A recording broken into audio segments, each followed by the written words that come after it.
Boa noite para todos. Amigos meus, hoje nós temos a alegria de receber, depois de muito tempo, né, Carlos? Um companheiro nosso, inclusive já tem um livro escrito, e eu vou aproveitar o livrinho dele para passar a apresentação, né, Carlos? Diz aqui na contracapa, né? Carlos Giovanni Sagredo, natural de Estância Velha, viveu muitos anos em Novo Hamburgo e atualmente reside juntamente com a esposa e a filha em Sapiranga, onde exerce o ofício de professor. Foi ainda na adolescência que conheceu a doutrina espírita, na qual encontrou o seu caminho. Então, é com muita alegria, com muita satisfação, e sem nenhuma delonga, eu passo a palavra a você, Carlos. Obrigado.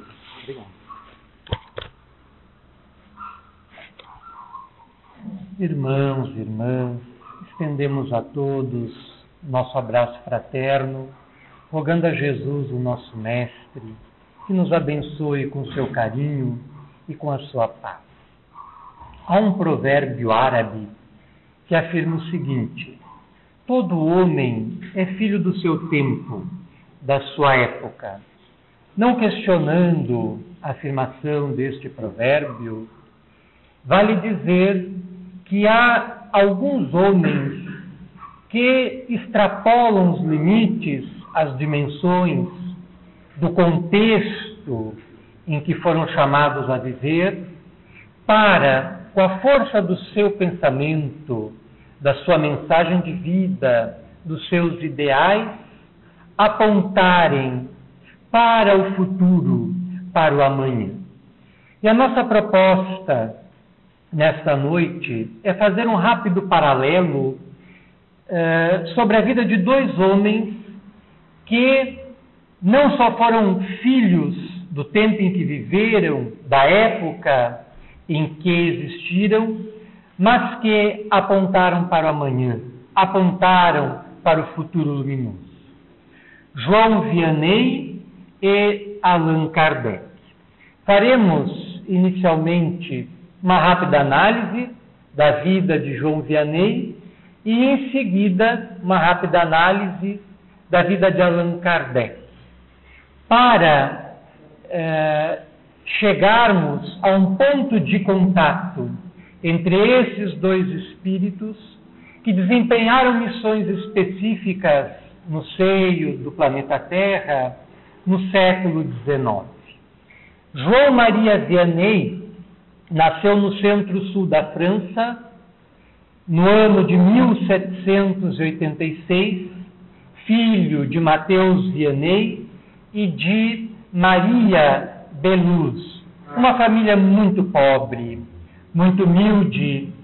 que, não obstante, possuía um grande ardor, um verdadeiro fervor religioso, no qual educara os filhos, Mateus e Maria, educaram os filhos dentro dos princípios religiosos do catolicismo, com grande ardor, com grande fervor, colocando-os no caminho da fé. Aqueles tempos eram tempos revolucionários, como o planeta Terra até então nunca havia visto antes. Com 2 anos de idade, João Vianney vivencia a Revolução Francesa, ocorrida em 1789, quando o povo, ensandecido e fomentado, emulado pela burguesia, assenhoreia-se de uma fortaleza em Paris, chamada Bastilha, que era um símbolo do poder absoluto dos reis, quando imperava, então, Luís XVI e sua esposa Maria Antonieta. E aquele fato histórico estava destinado a ser um divisor de águas na história da França e um divisor de águas na história do mundo. Tanto que, a posteriori, os historiadores decidiram, por um consenso, ao menos os historiadores ocidentais, em considerar, de um ponto de vista didático, a Revolução Francesa como um marco finalizando a Idade Moderna e inaugurando a Idade Contemporânea. Alguns anos depois, em 1790, vários deputados de toda a França, representando a sociedade de estamentos, dividida em patamares que ainda predominava na França de então, se encontravam em Paris reunidos numa assembleia para aprovar uma carta constitucional que limitaria o poder do rei, poria limites no absolutismo monárquico de Luís XVI. E junto nessa assembleia fora votada uma constituição clerical que fazia com que o Estado francês rompesse definitivamente com a Santa Sé, com a Igreja Romana, transformando todos os padres, bispos, arcebispos do país em funcionários estatais. É claro que esta medida, decidida na Assembleia, não foi bem aceita por todos os religiosos. A França, majoritariamente católica e tradicionalmente impulsionada por uma fé viva nesta forma, nesta vertente que interpreta o cristianismo de Jesus, dividiu-se em duas partes. Alguns apoiando a medida adotada na Assembleia Constituinte e outra parte rejeitando-a. Os padres que concordaram em assinar a Constituinte ficaram conhecidos como párocos constituintes e os outros que a rejeitaram como padres refratários, que passaram a clandestinidade, fazendo as suas prédicas, ministrando os sacramentos, levando a palavra de Jesus à sua maneira. E a família de João Vianney ficou arrebanhada à influência de um padre refratário, que, recolhido e escondido num bosque, ministrava então a sacristia, os demais sacramentos e as suas prédicas. E foi nesse ambiente muito ligado à natureza e fortemente impressionado pela coragem desse pároco, que de certa forma, guardadas as proporções, lembrava a coragem dos cristãos primitivos que na clandestinidade se reuniam para rememorar as passagens evangélicas, os ensinamentos cristãos. E é com a idade de 13 anos, em 1799, quando os anos mais duros da Revolução, do terror, período da guilhotina, amainavam, dando espaço para a ascensão meteórica de Napoleão Bonaparte, é que João Vianney faz a sua primeira Eucaristia, a sua primeira comunhão, numa clareira aberta no bosque, numa localidade localizada no sul da França, no centro-sul da França. E é ali que ele passa a manifestar um pendor muito grande para as questões espirituais, para as questões religiosas. Em 1806, já com 20 anos,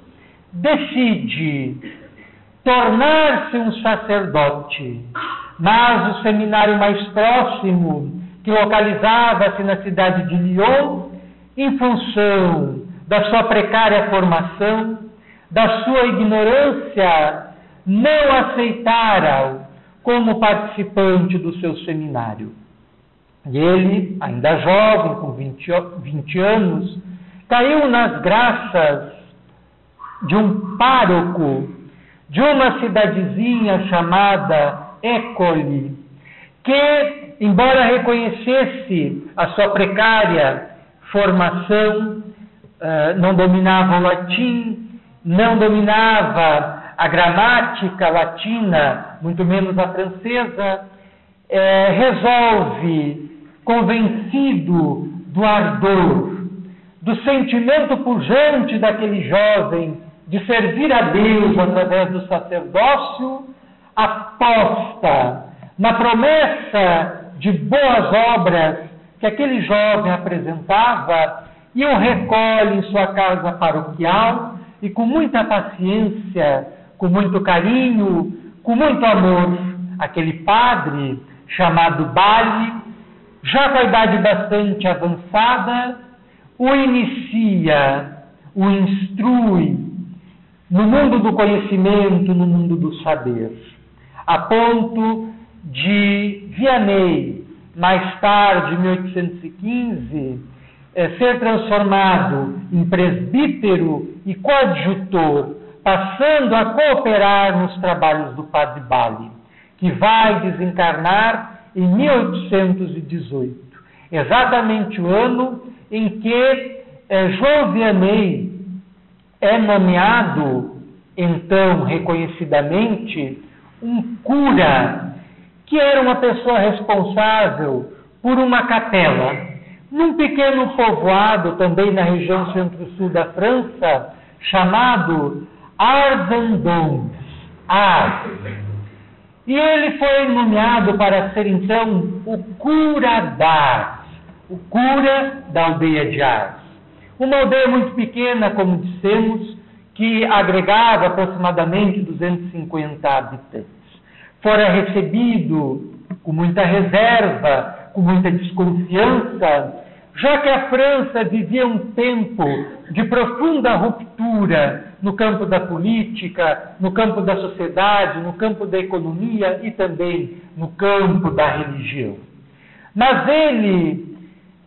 demonstrando grandes pendores de bondade, de amor, de caridade, logo conseguiram uma boa colocação,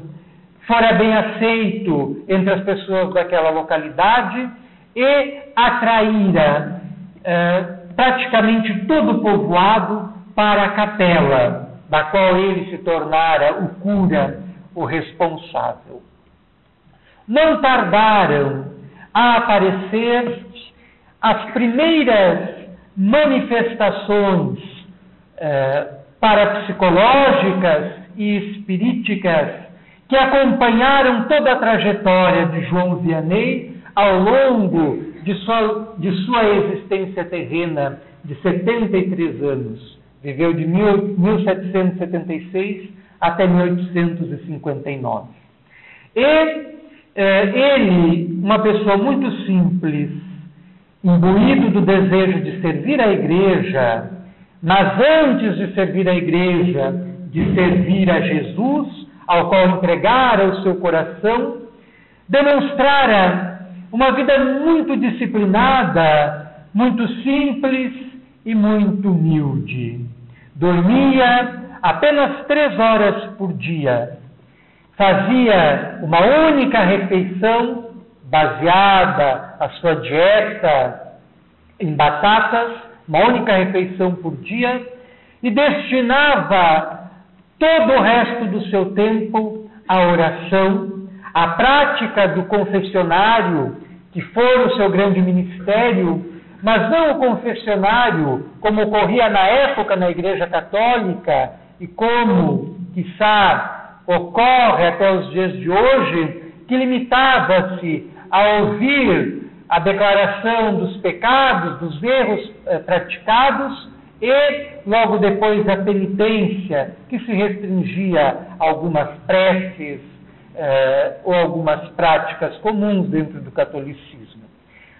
A confissão dele ia mais, era muito profunda, porque ele desenvolvera o condão, o poder de ler as almas, de ler as consciências. Tal ocorre com inúmeros paranormais, com inúmeros médiums, que têm o poder de visualizar o ser na sua íntegra, tal qual os espíritos nos veem. desnudos dos aparatos terrestres, dos rótulos que vamos associando à nossa existência, das máscaras da nossa personalidade, o rótulo do nome, do ofício, dos títulos, etc. João Vianney enxergava as pessoas, independente da posição social que ocupavam no mundo em que viviam, as enxergava tal qual eram. E isso fazia com que o seu ministério do confessionário fosse muito além, fosse uma espécie de consulta psicológica, onde João Vianney, atendimento fraterno, onde João Vianney os escutava pacientemente para, aproveitando-se daquilo que ele via e ouvia,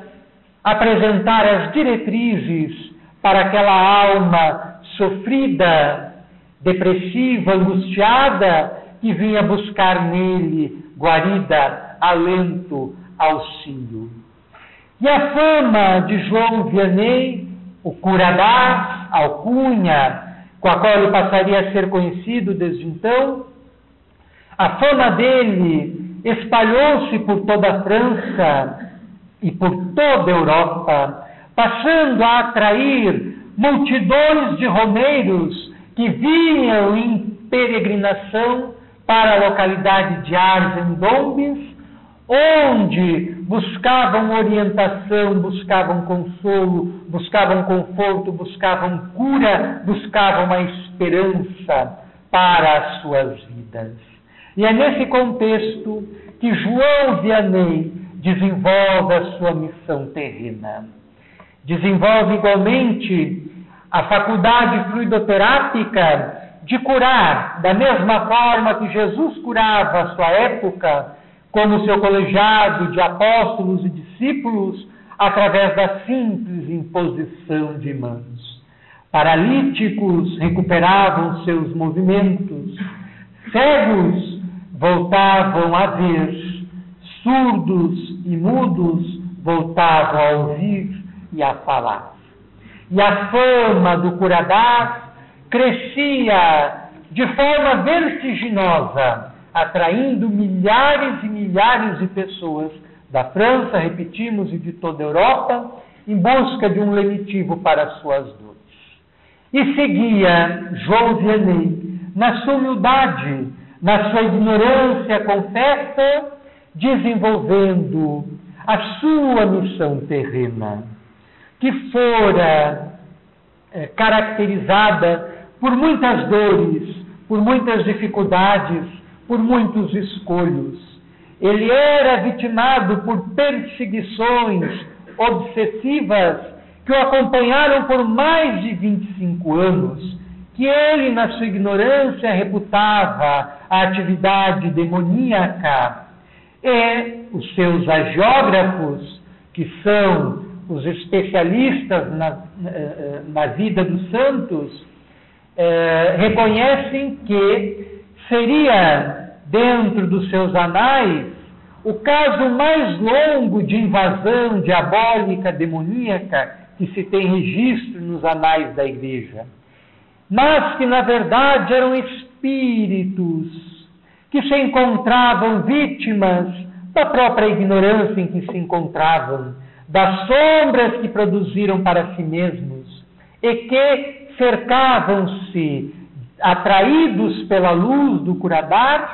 e manifestavam a sua presença em função do potencial mediúnico de João Vianney, através de pancadas, através de objetos que se moviam, de rosários que se partiam, de pias batismais que eram tombadas, de ruídos que lembravam animais, de ruídos no casario de madeira que assustavam e que se perpetuaram ao longo de toda a existência de curadores. O espírito André Luiz, através do médium Francisco Cândido Xavier, inúmeras das suas obras, da famosa série André Luiz, que começa com o Nosso Lar e vai até e a vida continua,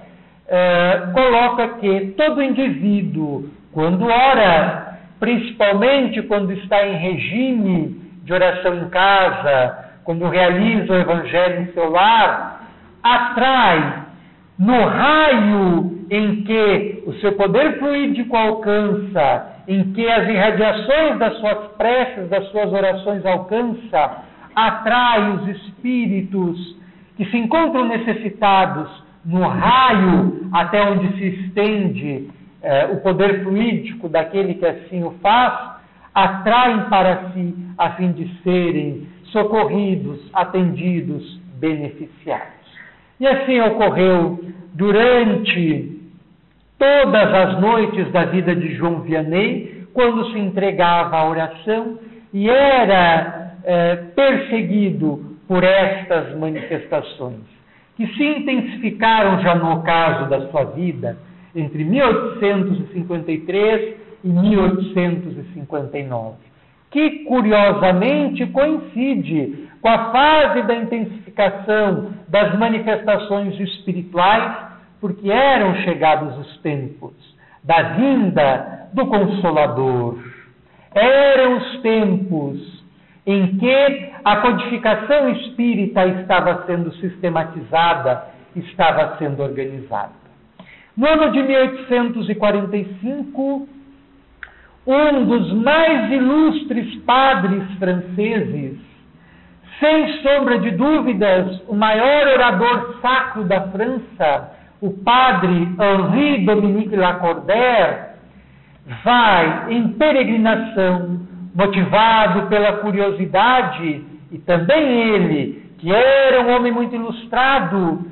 na direção da aldeia de Arzendolbes, a fim de ouvir e de conhecer o famoso Curadás, João Maria Batista Vianney Curadás. E anonimamente assiste à prédica humilde, simples, mas permeada de uma sabedoria transcendental, e comove-se. Quando vai ao encontro, ele que era um sábio, cheio de títulos honoríficos pelo mundo e reconhecidamente pelos seus pares, pelos méritos que ostentava, quando vai na direção de João Vianney, emociona-se, cai por terra, genuflexo de joelhos, e pede a João Vianney que o abençoe. Este o abençoa e repete o mesmo gesto, põe-se de um joelho e pede que Lacordaire o abençoe, porque ele via ali a alma vestida de luz de Lacordaire e reconhecia a nobre missão por esse desempenhado como restaurador da ordem dominicana em Paris e na França, e como responsável por uma tentativa de restaurar de uma forma mais próxima ao cristianismo primitivo a mensagem evangélica, embora sem muito sucesso, sendo um dos discípulos de outro respeitável religioso, Lamennais. Todos estes nomes que, após o desencarne, passarão a se manifestar mediunicamente,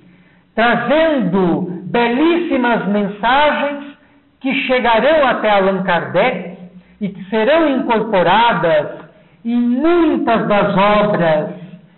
da codificação, como é o caso de O Livro dos Espíritos e o Evangelho segundo o Espiritismo, que trazem mensagens assinadas por esses espíritos já desencarnados, Lamennais, Lacordaire e João Vianney, mostrando que a falange do Consolador se desdobrava em duas frentes, parte dela encarnada na Terra, fazendo com que a humanidade avançasse em todos os setores do progresso humano, da ciência, da filosofia, da religião, da cultura, da ética, da moral, das reformas sociais,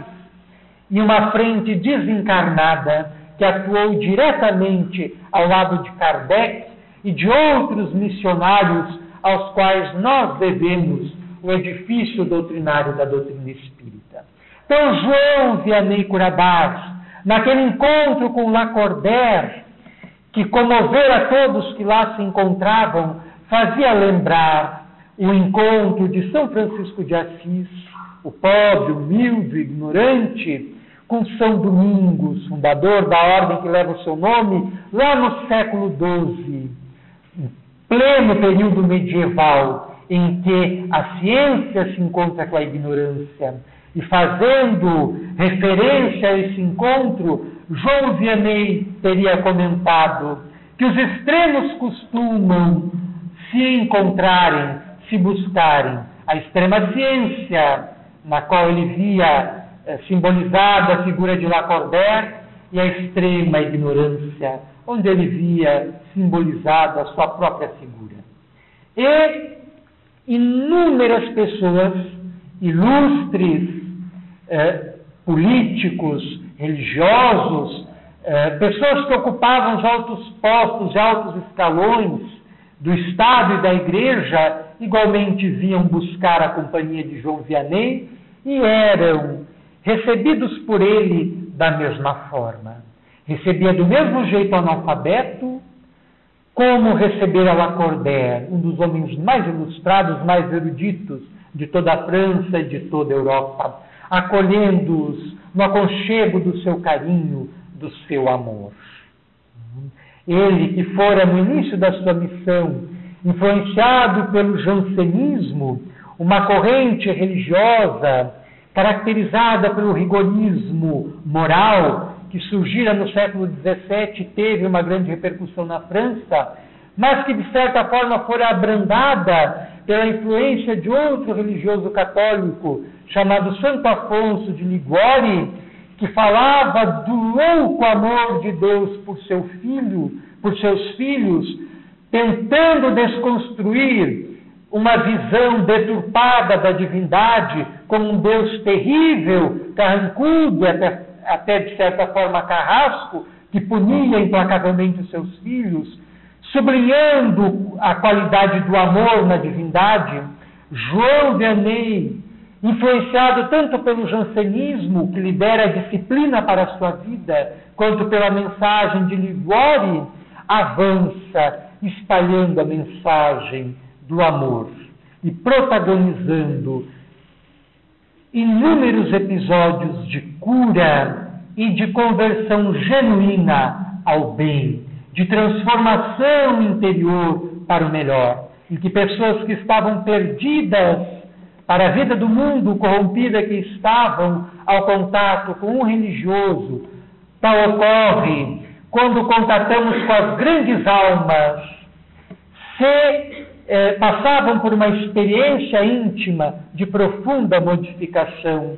que as fazia voltarem-se para o bem, buscarem o caminho da retidão, buscarem colocar o trem da sua vida nos trilhos certos. Estima-se que no ano final da sua vida, em 1859, mais de 100 mil pessoas tenham passado pelo seu confessionário, buscando orientação através da sua palavra inspirada. Ele são os seus agiógrafos, os biógrafos católicos que o descrevem. Ele fazia premonições, previsões, fazia alusões a acontecimentos pessoais da vida das pessoas com as quais estava tendo o primeiro contato ali no confessionário, como ocorreu com outros médiums, como Chico Xavier, por exemplo, em que muitas pessoas testemunharam que no primeiro contato que tiveram com o médium, tiveram episódios da sua vida que estavam ocultos para todos os demais, desvelados pelo médium, num diálogo simples, fraterno, objetivando sempre a melhoria da pessoa. Então, João Vianney, também dotado dessa faculdade, colocava a serviço da melhoria e do benefício daqueles que o procuravam. No ano de 1850, ele fora procurado por um vidente que se celebrizara em toda a França chamado Maximino, o vidente de La Salette. Propalava que tinha visões de Maria, aquela que fora na terra, a carinhosa e abençoada mãe de Jesus, e que os católicos referem-se a ela como sendo Nossa Senhora. E as visões dele eram ratificadas por autoridades eclesiásticas, arcebispos, bispos e padres. E esse vidente, talvez em conflito consciencial, vai na direção de Arvin Dombes procurar orientação com Curadars, e este não reconhece as suas qualidades de vidente, no que ele é advertido pelas autoridades eclesiásticas. A visão paranormal e mediúnica de João Vianney, o vidente de La Salette, cometia fraude, não era um vidente autêntico, não enxergava Maria, não enxergava Nossa Senhora. Mas as autoridades eclesiásticas repreenderam duramente o Curadars, que no seio da sua ignorância e da sua humildade resolveu concordar com eles, dizendo: quem sou eu para discordar de homens tão sábios e respeitáveis? E a sua vida transcorreu entre práticas e obras de amor e bondade, que estiveram assinaladas também por episódios de paranormalidade e episódios tipicamente mediúnicos. Fechando os olhos para o mundo em 1859, no mês de agosto, mas abrindo-os para a eternidade, sendo acolhido por espíritos de alta hierarquia que vinham lhe dar as boas-vindas por ter honestamente cumprido a sua missão na Terra, sendo fiel à sua consciência e sendo fiel à mensagem pura e genuína do cristianismo.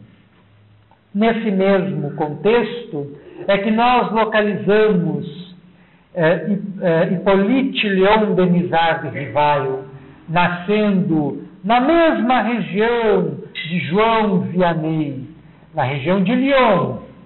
em 3 de outubro de 1804, no seio de uma família abastada e de tradição, sobretudo no âmbito da magistratura, do direito, das leis. E Denisard de Rivail recebe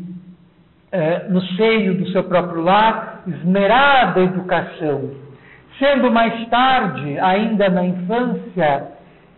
direcionado, encaminhado para a Suíça, onde estava se destacando uma famosa escola, o Instituto de Yverdon, que era administrada talvez pelo mais famoso pedagogo do século XIX, João Henrique Pestalozzi, que estabelecia como princípio da pedagogia não a educação, mas o amor, enfatizando, influenciado pelo ideário iluminista, pelos escritos de Rousseau, com o qual Pestalozzi tivera contato, de Voltaire, de Diderot, de D'Alembert, e todo o colegiado de filósofos que colaboraram para o avanço das luzes no século XVII e XVIII, a escola de Yverdon era influenciado pelos ideais iluministas, calcado na razão, no livre pensamento, por um espírito de liberdade religiosa, já que a Suíça congregava muitos dissidentes religiosos, mas o diferencial era justamente o carinho, o amor, a fraternidade que era inculcado no seio daqueles educandos que acorriam de todas as partes da Europa para serem educados ali em Yverdon. E Denisard de Rivail logo se destaca, passando a auxiliar outros discípulos de Pestalozzi na aprendizagem do conhecimento do saber de outras línguas, já que ele dominava, além do francês, a sua língua materna, já dominava o alemão e estava adquirindo rudimentos de outras línguas. Destaca-se nessa escola e depois vai para Paris, onde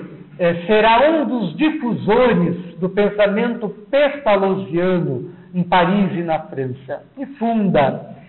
uma escola da qual ele vai passar a ser diretor e professor, destacando-se no mundo intelectual por característicos invulgares, por um conhecimento marcado pela erudição, dominando praticamente o conhecimento do seu tempo e especializando-se em várias áreas do saber, numa época em que o conhecimento se multiplicava e se subdividia de forma muito célere. Dominava, entre outras coisas, a gramática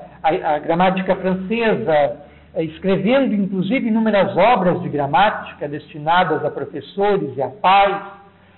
Dominava a história da França, compondo quadros sinóticos das várias dinastias que compuseram a fase monárquica imperial daquele país. Dominava a área da fisiologia, da anatomia, que levaram alguns dos seus biógrafos equivocadamente a considerá-lo médico. Dominava a astronomia, a química, a física, dominava a filosofia, tinha uma paixão pela literatura e pela poesia, traduzindo inúmeras obras de expoentes intelectuais franceses para o alemão, inclusive obras literárias e poéticas, como as obras de Fénelon, entre outras. E aquele homem, já no ocaso da sua vida, é surpreendido pelos fenômenos espíritas que estão se espalhando qual rastilho de pólvora pelo mundo inteiro. A partir de 1848, quando se protagoniza o famoso episódio de Hydesville, em Nova York, com a família Fox, em que as meninas da família, servindo de medianeiras, contactam com o espírito de um mascate, de um vendedor ambulante chamado Charles Rosna, que fora violentamente assassinado na casa onde a família Fox viera habitar, e os seus desposos encontravam-se ocultos, como mais tarde se constatou, enterrado no porão da casa. A partir dos célebres fenômenos de Hydesville, os fenômenos espíritas espalharam-se por todo o mundo. Na América, na Europa, na África, na Ásia, em todos os continentes, marcando a chegada de uma nova era para a humanidade. A era do Espírito, em que se abre uma nova dimensão consciencial para a criatura, convidando-a a conhecer melhor a si mesma, a sua natureza, o seu mundo interior, as suas origens, bem como as suas destinações. E é nesse contexto que Hippolyte Léon Denisard de Rivail, em 1854, conversando com um amigo, primeiro o Sr. Carlotti, mais tarde o Sr. Fortier, com o qual mantinha laços de amizade bastante antigos, vinculados aos estudos no campo do magnetismo, dos quais eles eram conhecedores e adeptos, ouve falar pela primeira vez dos fenômenos das mesas girantes, em que estes móveis se punham em movimento, respondendo a questionamentos que lhes eram feitos de forma inteligente. Ele, na condição de grande intelectual e de livre pensador, adota uma posição cética inicialmente, não negando-a, mas preferindo verificar o fenômeno para só então formular as suas conclusões pessoais. Rivail tinha como um traço característico o bom senso e ponderava bastante. Tanto que Camille Flammarion, ao realizar o seu discurso durante o seu enterro, o classifica como sendo o bom senso encarnado, no ano de 1869, 10 anos após a morte de João Vianney, Rivail desencarna, e Flammarion, fazendo então um discurso em honra a ele, o define como sendo o bom senso encarnado. E ele não poderia tê-lo definido melhor. É até 15 para as 9. Pode fechar. Hippolyte Leondenizar Rivail passa a estudar esses fenômenos e dos mesmos erige todo um edifício doutrinário que é o Espiritismo. Ele cunha esse termo, Espiritismo, termo, a palavra, o conceito Espiritismo não existia, é um neologismo criado por ele, é uma palavra nova criada por ele, como ele esclarece no primeiro item da introdução de O Livro dos Espíritos. Ele escreve lá: para coisas novas são precisos termos novos, assim o quer, assim o exige a clareza da linguagem, para evitar-se as confusões inumeráveis de anfibologia, de ambiguidade, isto é, de vários sentidos que às vezes o mesmo termo acaba assumindo, de acordo com o contexto em que esse termo evolui. E ele cria então o Espiritismo, a partir da observação da fenomenologia mediúnica e do diálogo que ele passa a manter com os espíritos. Recebendo uma revelação de um dos seus mentores, ele passa a adotar o pseudônimo de Allan Kardec, que seria o nome que ele tivera numa encarnação transata, no primeiro século antes da era cristã, como um sacerdote druida no povo gaulês. E ostentar então esse nome. Para distinguir a sua produção enquanto intelectual da sua produção enquanto adepto de um novo sistema de ideias que estava sendo organizado, ele assina as obras que passaria a publicar desde então como Allan Kardec. Surge em 1857 o Livro dos Espíritos, logo depois o que é o Espiritismo, em 1861 o Livro dos Médiuns, em 1864 o Evangelho segundo o Espiritismo, que trazia em particular uma mensagem muito interessante, que está incorporada no capítulo 8, Bem-aventurados os puros de coração, que é intitulada Bem-aventurados os que trazem fechados os olhos. Allan Kardec, alguns anos antes, em 1858, fundara a Sociedade Parisiense de Estudos Espíritas, onde reunia-se hebdomadariamente, semanalmente, para realizar sessões mediúnicas e fazer pesquisas fenomênicas e penetrar no universo invisível que nos circunvolve. E no ano de 1863, em Paris, nesta sociedade, acorre os pais e uma menina, uma adolescente, que era cega. Fazia já 4 anos que João Vianney havia desencarnado. E eles rogam para que seja evocado ali o espírito do Curadars, João Vianney Curadars, para que da espiritualidade viesse abençoá-los e devolver a vista para a filha que ficara cega. É um momento muito comovente. O espírito anui, ele atende ao chamado